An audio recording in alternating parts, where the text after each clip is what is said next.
ایک प्रसिद्ध कहावत है कि जो तुम बोते हो वही तुम काटते हो। प्रकृति का कानून भी यही है कि जो कुछ हम किसी को देते हैं वही लौट कर हमारे पास आता है।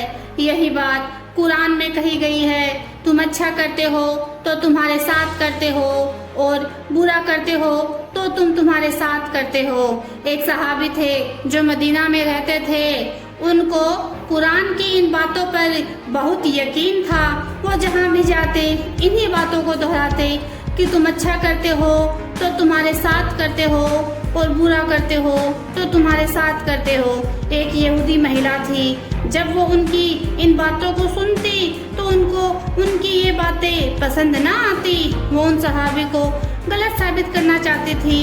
उस औरत ने एक इसके लिए योजना बनाई। उसने क्या किया, उसने मिठाइयाँ बनाई और इन मिठाइयों में जहर मिलाकर उन सहाबी को तोहफे के तौर पर भिजवाया। जब वो औरत उन मिठाइयों का तोहफा उन सहाबी के पास लेकर गई तो वो सहाबी सफर पर निकलने की तैयारी कर रहे थे। उन सहाबी ने इन तोहफे को अपने साथ रखा और सोचा सफर में भूख लगने पर मैं इनको खा लूंगा। थोड़ी दूर का सफर जब सहाबी ने तय कर लिया तो कुछ दूरी पर उन्हें दो नौजवान मिले। वो देखने में नौजवान बहुत ही भूखे और थके हुए लग रहे थे, क्योंकि वो बहुत ही लंबा सफर तय करके अपने घर को लौट रहे थे।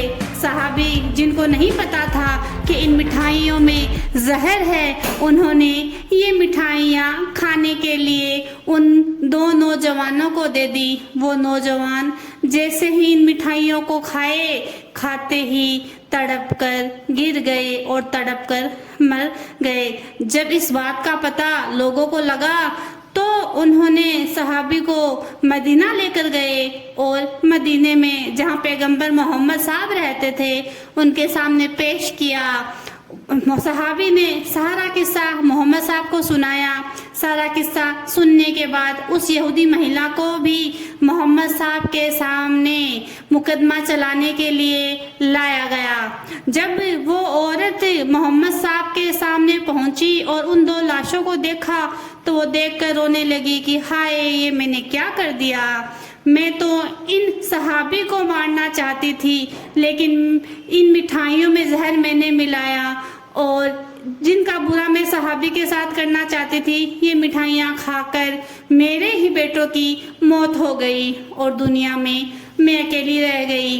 तो भाइयों और बहनों और मेरे प्यारे दोस्तों, यही प्रकृति का नियम है, यही खुदा का कानून है कि जो दोगे वही मिलेगा।